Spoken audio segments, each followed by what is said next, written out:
에스라서 10장 말씀입니다. 에스라서 10장 1절부터 17절까지 한 절씩 읽도록 하겠습니다. 에스라서 10장 1절부터 17절까지 한 절씩 읽겠습니다. 에스라가 하나님의 성전 앞에 엎드려 울며 기도하여 죄를 자복할 때에 많은 백성이 크게 통곡하매 이스라엘 중에서 백성의 남녀와 어린아이의 큰 무리가 그 앞에 모인지라.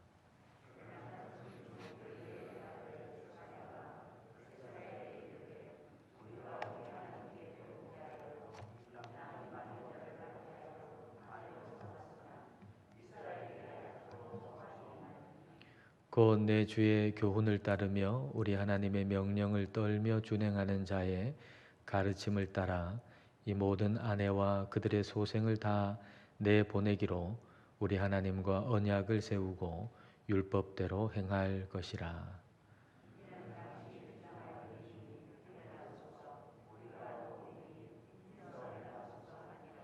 이에 에스라가 일어나 제사장들과 레위 사람들과 온 이스라엘에게 이 말대로 행하기를 맹세하게 하매 무리가 맹세하는지라.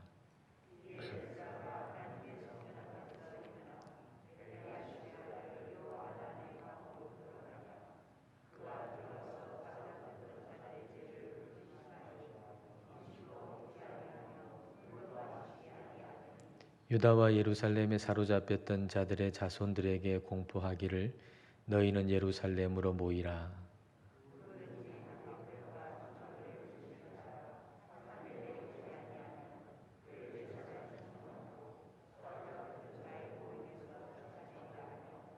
유다와 베냐민 모든 사람들이 3일 내에 예루살렘에 모이니 때는 아홉째 달 20일이라. 무리가 하나님의 성전 앞 광장에 앉아서 이 일과 큰 비 때문에 떨고 있더니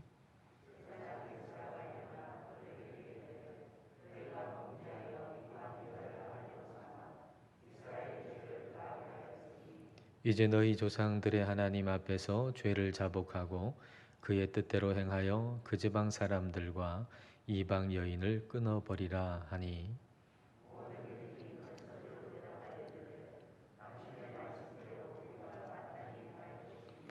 그러나 백성이 많고 또 큰 비가 내리는 때니 능히 밖에 서지 못할 것이요 우리가 이 일로 크게 범죄하였은즉 하루 이틀에 할 일이 아니오니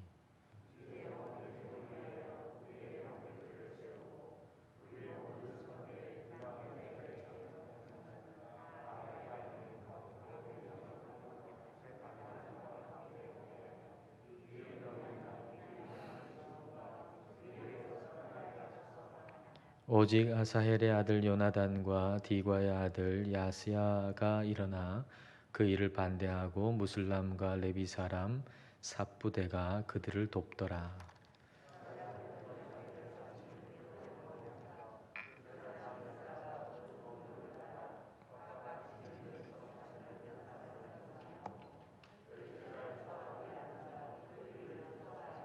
함께 읽겠습니다.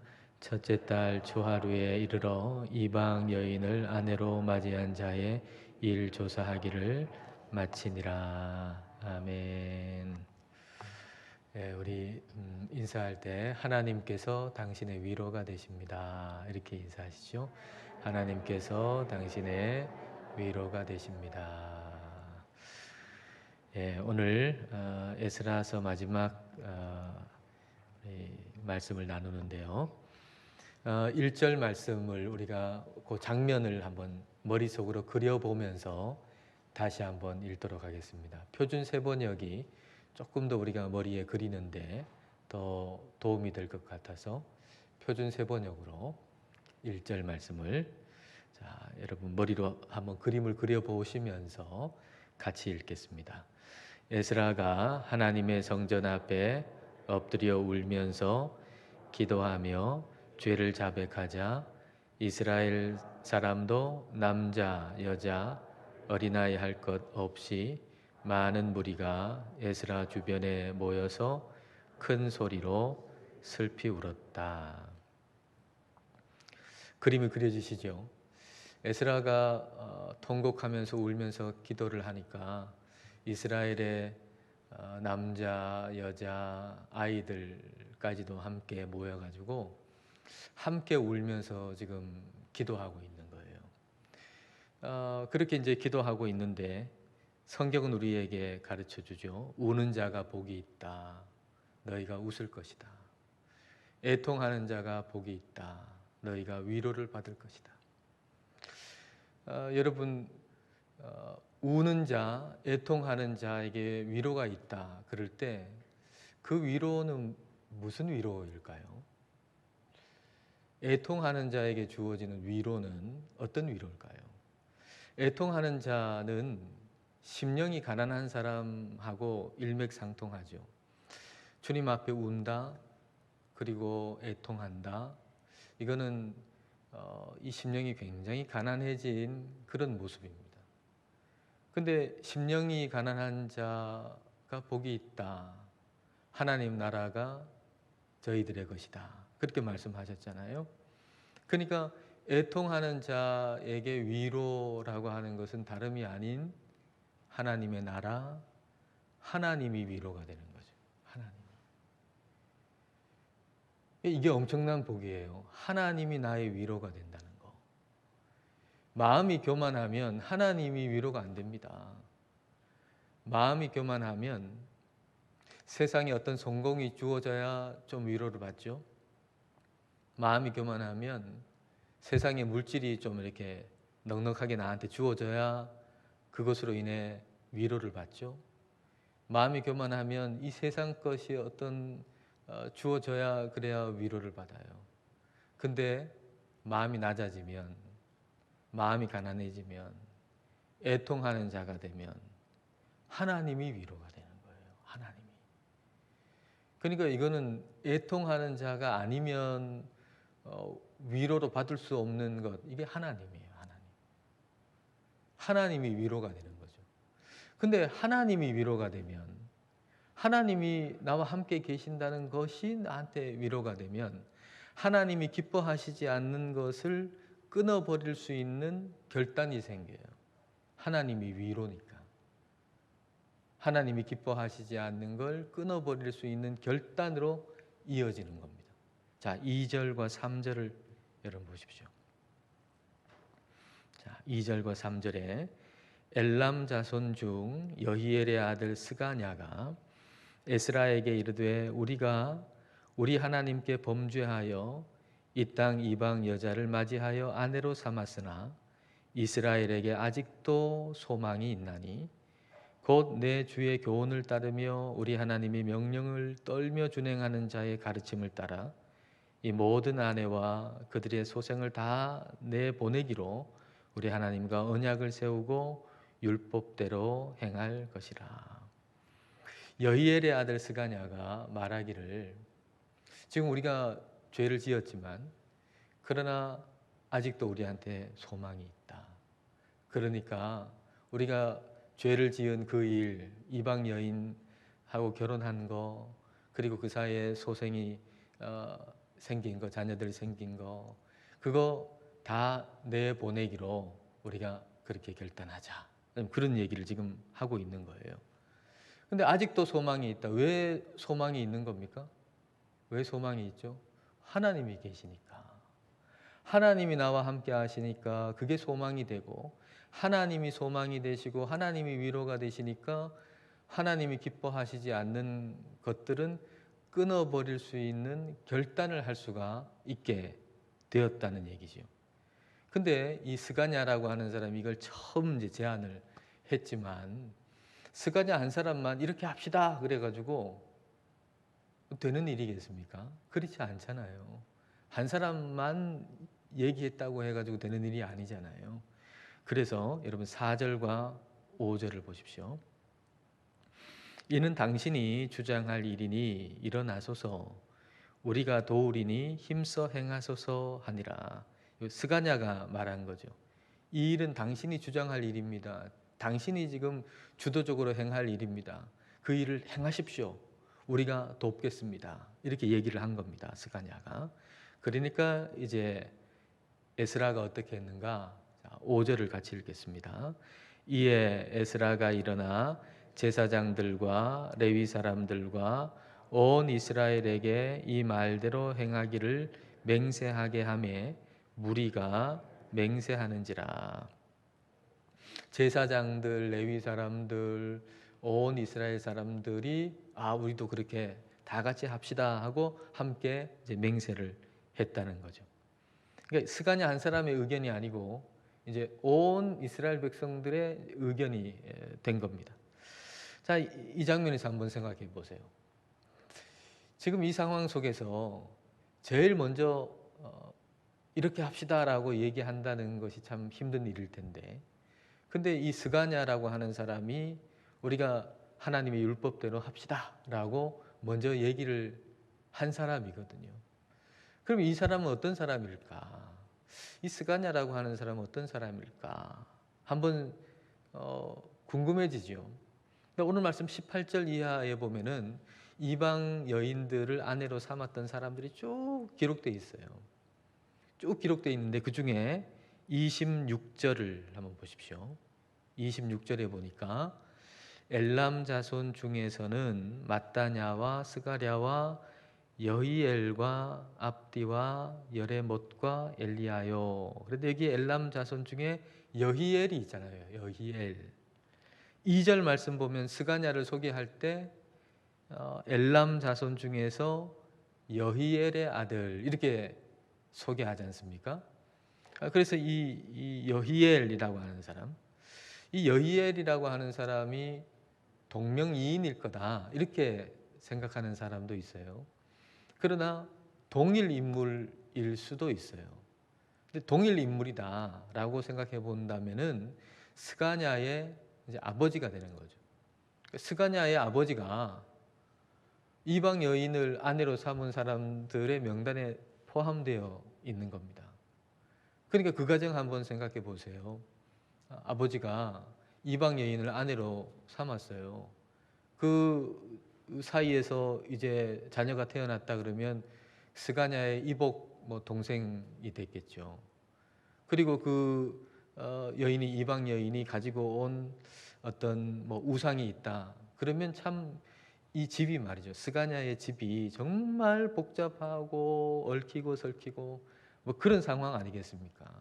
그러니까 미운정 고운정 든 그런 상황인데, 근데 그런 이복 동생들 보내고 그런 이방 여인 와서 아내로 삼았는데 그 여인을 또 보내고, 이게 참 보통 문제가 아니잖아요. 이게 물건 버리는 것도 아니고 사람을 이제 보낸다라고 하는 게 이게 보통 문제가 아닌 거예요. 이방 여인과 그 소생하고 아무 상관없는 그런 상황에 있는 사람이라 그러면 법대로 합시다. 이거 아주 쉽게 나올 수 있죠. 나하고는 아무 상관없어요. 근데 그래야만 한다는 건 알아요. 그래야만 하기 때문에 법대로 합시다. 이렇게 얘기할 수 있겠죠. 근데 그 일에 아주 깊이 관여가 돼 있고 관계가 돼 있는 사람이면 쉽게 법대로 합시다. 이게 쉬운 게 아니에요. 법대로 한다라고 할 때에 거기에서 발생하는 수많은 문제를 생각할 수밖에 없기 때문에 법대로 합시다. 율법대로 합시다. 이 얘기 쉽지 않다는 얘기예요. 그럼 반대로 얘기하면 그 얘기를 했다는 것은 어떤 얘기일까요? 정말 그렇게 하기를 원하는 진정성이 있다는 거 아니겠습니까? 그런 거하고 상관없는 사람이 얘기하면 저 사람이 진짜 진정성이 있나 이걸 테스트해 봐야 되겠지만, 그러나 그 상황 속에 있는 사람이 이렇게 합시다라고 얘기한다고 하는 것은 굉장히 진정성이 있다라고 볼 수가 있죠. 근데 이 스가랴가 한 말은 진정성이 있는 거예요. 정말 그렇게 하기를 원하는 거죠. 하나님의 말씀대로 내가 좀 아파도 힘들어도 하나님 말씀대로 그대로 행하기를 원하는 그런 진정성이 있었다라고 볼 수가 있습니다. 하나님은 그래서 스가랴를 사용해 가지고 지금 하나님의 백성들을 새롭게 하는 거예요. 첫 번째 발언자가 굉장히 중요하잖아요. 스가랴가 첫 번째 발언자가 돼 가지고 모든 백성들이 다 맹세하고 그 일을 진행하게 하시는 거죠. 왜 스가랴를 썼을까 생각해 보면 뭐 여러 이유가 있겠지만 그 중에 하나는 참 어렵고 힘들고 복잡한 상황 속에서도 소망을 봤다는 거. 2절 말씀 보면은 이스가냐가 아직도 소망이 있나니 그러잖아요. 아직도 소망이 있나니. 이스라엘 백성들 지금 죄 가운데 있어서 참 형편없어요. 지금 뭐 다 무너진 것 같아요, 영적으로는. 근데 아직도 소망이 있다. 그 어둠 가운데 소망을 봤다는 거예요. 하나님이 새롭게 하실 것이라고 하는 소망, 이 소망을 봤다는 거예요. 오늘 저와 여러분 안에는 이게 있어야 돼요. 아직도 소망이 있나니. 뭐 우리의 삶 가운데 정말 암흑과 같은 그런 시기가 찾아올 수 있잖아요. 뭐 이것도 안 되고 저것도 안 되고 앞으로 어떻게 사나 하고 막막하고 그럴 때, 또 가정적으로 볼 때도 가정이 참 어려움에 빠질 때가 있잖아요. 또 교회 공동체도 그럴 수 있고, 그런 아주 힘들고 처참한 처지 속에서 아직도 소망이 있나니, 이 마음, 새롭게 하시는 하나님이 계시니 아직 우리에게 소망이 있다. 이거 우리가 놓쳐서는 안 될 거예요. 그리고 아직 소망이 있다라고 하는 것을 우리 주변에 계속 알려줘야 될 거예요. 아주 낙심한 사람에게 아직도 당신에게 소망이 있다고 하는 거. 하나님이 계시기 때문에 아직도 당신에게 소망이 있다고 하는 거. 이걸 우리는 끊임없이 알려줘야 될 것입니다. 아직도 우리에게 소망이 있어요. 에스라는 스가냐가 아직도 우리에게 소망이 있다라고 하면서 첫 번째 제안했고, 그리고 그 말을 들었고, 그리고 제사장이나 레위인이나 그 이스라엘 백성들이 맹세하는 그 말을 이제 들었어요. 그리고 나서 뭘 하냐면 또다시 기도해요. 또다시 그 백성들의 맹세를 듣고 또다시 기도하거든요. 또다시 기도한 다음에 어떻게 하냐면은 3일 내에 이스라엘 백성들 다 예루살렘으로 모여라 하고 얘기하는 거예요. 자, 7절에 보면은 7절 말씀에 예루살렘으로 모이라 이런 구절이 있죠. 예루살렘으로 모이라 그랬어요. 근데 이제 이 구절을 읽을 때 이 구절이 참 예사로 안 보이더라고요. 왜냐하면 코로나19 때문에 모이지 마라 이 얘기 하도 많이 들어가지고 성경에 모여라 하는 얘기를 이거 보통 얘기가 아닌 거예요. 모여라 하는 얘기가. 우리는 말이죠, 그동안에 우리의 의지와 열심만 있으면 모일 수 있다고 생각했어요. 내 의지만 있고 내 열심만 있으면 우리는 잘 모일 수 있다고. 그리고 우리도 기도도 많이 했잖아요. 예전에는 그런 기도 많이 했어요. 대표 기도자가 이런 기도를 많이 했어요. 아직도 예배당에 빈자리가 많습니다. 이 빈자리 가득가득 채워지게 해주십시오. 이런 기도 드렸거든요. 근데 요즘에 그런 기도 드리는 분 없더라고요. 왜냐하면 거리를 두고 앉아야 되니까, 빈자리를 두고 앉아야 되니까 그런 기도 지금 못 드려요. 그리고 생각해보면 그런 기도를 드릴 수 있었다는 것도 은혜구나. 그냥 그런 기도를 드린 게 아니고 하나님의 은혜가 있어야 그런 기도도 드릴 수 있는 거고, 우리가 모이는 것도 하나님의 은혜가 있어야 우리가 모이는 거지, 단순하게 우리의 의지, 우리의 열심으로만 되는 일이 아니구나. 모든 게 하나님의 은혜가 있어야 그 위에 다 세워지는 거지, 아무것도 우리의 의지와 우리의 노력만으로 되는 건 아무것도 없다는 걸 우리는 깨닫게 되는 거예요. 그래서 다 모이라. 이게 얼마나 큰 은혜인지 말이죠. 다 모이라 이게. 그래서 조만간 그런 날이 오겠죠. 하나님 은혜를 베풀어 주셔서 애광교회 성도 여러분 다 오십시오. 다. 한 사람도 빠짐없이 다 오십시오. 그런 날이 오겠죠. 하나님의 은혜가 있어야 가능하다 하는 걸 우리가 기억하면서 기도해야 되겠습니다. 에스라가 백성들한테 다 모여라 그래요. 다 모여라.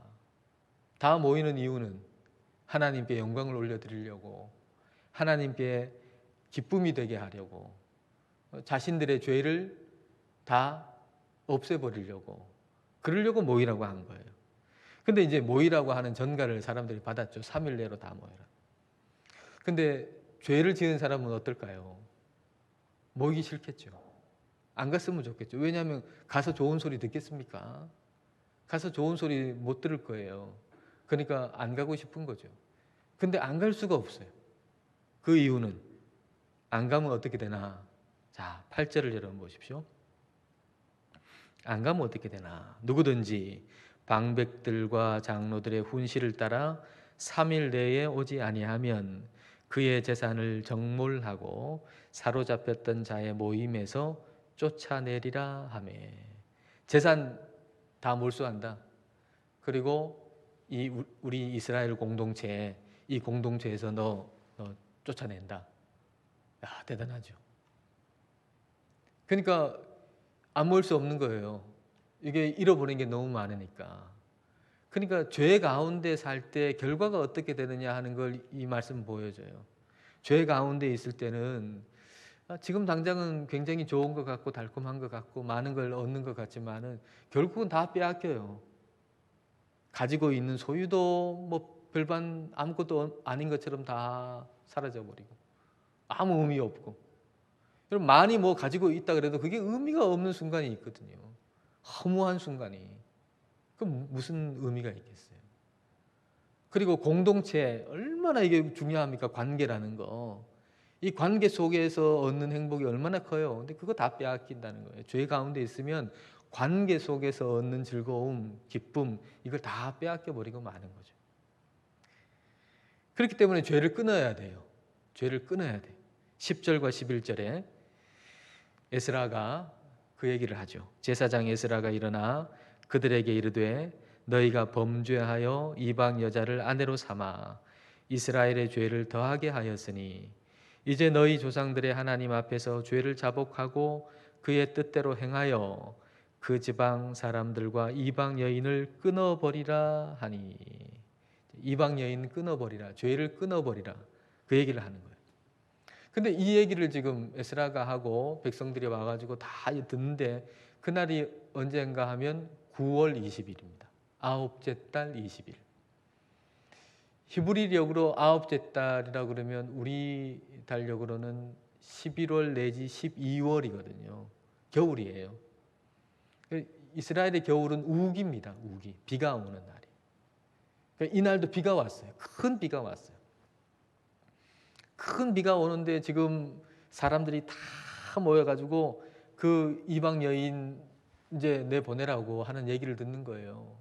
그러니까 자기가 지은 죄로 인해 가지고 막 떨리죠. 게다가 겨울비가 지금 막 큰 비가 내리니까 막 몸이 으슬으슬 할 거 아닙니까? 그 떨리죠. 그러니까 이게 날씨로 보나 마음 상태로 보나 참 우울하잖아요. 안 그렇겠어요? 여러분 한번 그 상황을 생각해 보세요.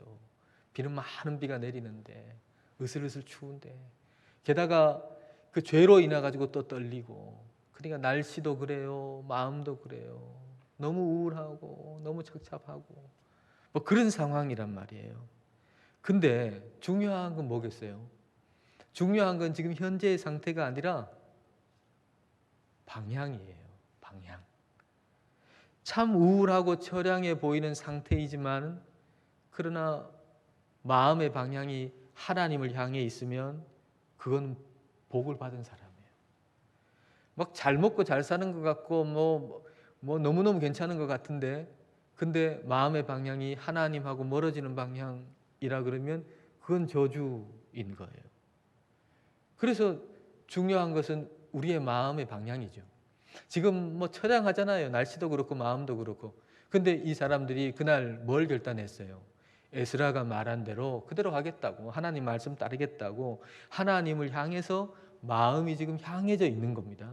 그러니까 그렇게 큰 비가 내리고 우울하고 그런 날씨, 그런 마음 상태이지만은 그러나 이게 하나님을 향해 있기 때문에 이게 그들이 복을 받는 사람이라는 거죠.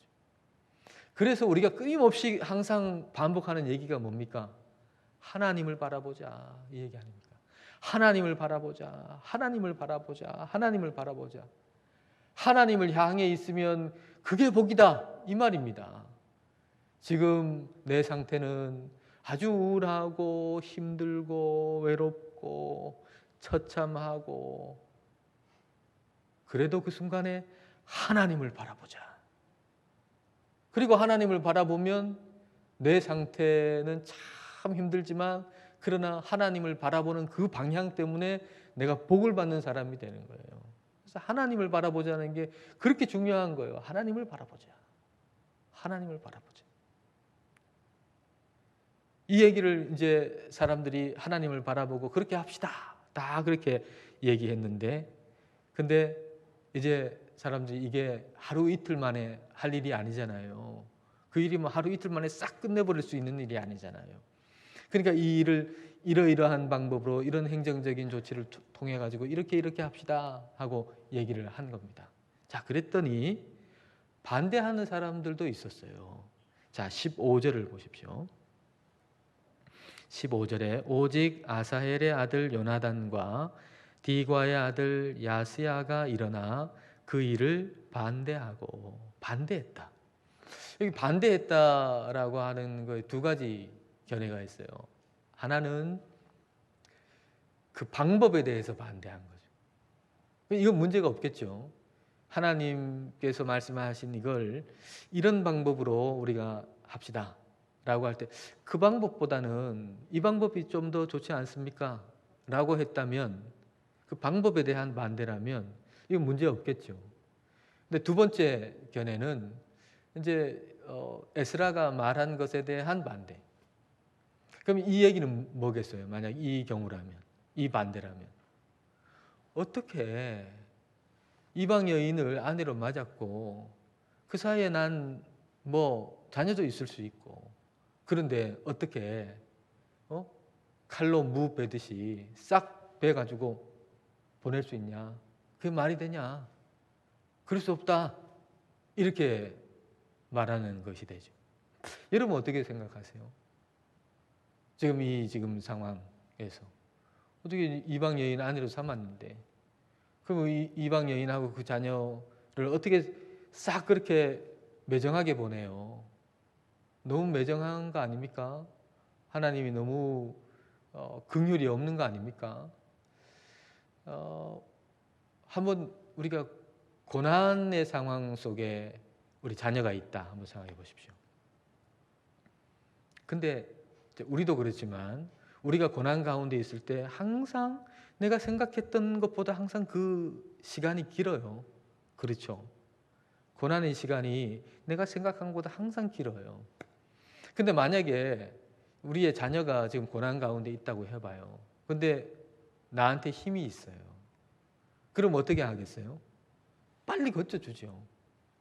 우리는 사람의 인정에 매여가지고 그걸 오래 놔두지를 못해요.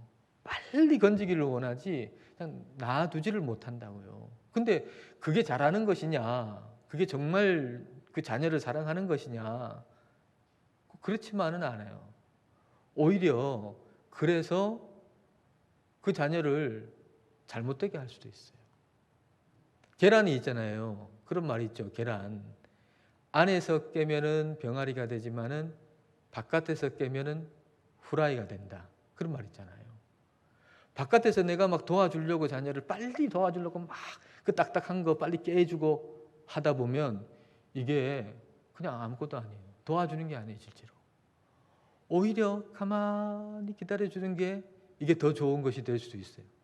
근데 하나님은 말이죠.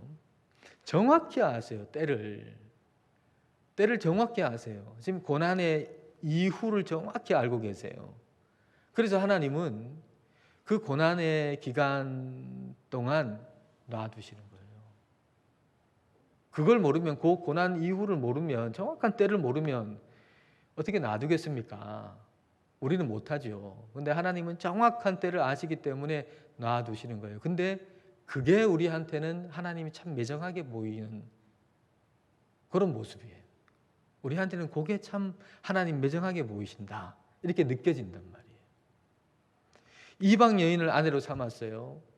그거 다 내보낸다라고 하는 거, 내보내는 사람도 고통스럽고 내보냄을 받는 사람도 고통스럽고 굉장히 고통스러운 거죠.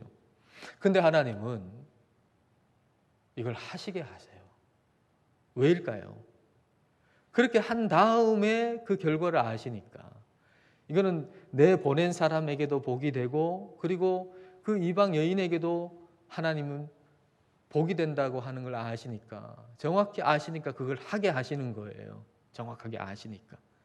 그러니까 내가 생각하기에 참 이렇게 하면, 내 뜻대로 내 생각대로 하면 참 너그럽고 인자하고 도덕적이다 라고 생각하는 것보다 하나님의 매정하게 보이시는 그게 훨씬 더 인자하고 너그러운 거예요. 고린도전서에도 그런 말씀이 있잖아요. 하나님의 어리석음이 사람의 지혜보다 더 지혜롭다고. 그러니까 우리는 생각할 때 하나님 참 어리석다라고 생각하지만 그게 훨씬 더 나의 지혜보다 더 지혜로운 거예요. 이것도 마찬가지입니다. 내가 생각할 때는 좀 품어주고 같이 있어주고 그래야 이게 너그러운 거고 이게 인자한 것이라고 생각하지만, 근데 하나님은 쫓아보내라 그런단 말이에요. 그럼 하나님 굉장히 매정하고 긍휼이 없고 나는 하나님보다 더 긍휼한 것 같지만 아니에요. 하나님의 매정하게 보이는 그 모습이, 그게 나의 너그러움과 인자함보다 훨씬 더 너그럽고 인자한 것이다라고 하는 거예요. 그래서 답은 뭔가 하면은 순종하는 거죠. 하나님 말씀에 순종해서 잘 안 되는 경우가 없고 하나님 말씀에 불순종해서 잘 되는 경우가 없는 거예요. 하나님은 처음부터 끝까지 다 아시니까. 그분이 뭐 우리하고는 비교할 수 없을 만큼 긍휼하시고 인자하시고 그분이 사랑이시니까 그분이 말씀하신 대로 하는 것이 최상의 선택이라는 겁니다. 그래서 우리가 그런 최상의 선택, 우리 하나님 바라보고 또 하나님께 소망을 두고 순종이라고 하는 최상의 선택을 해 나가시는 우리 모두가 되실 수 있기를 축복합니다.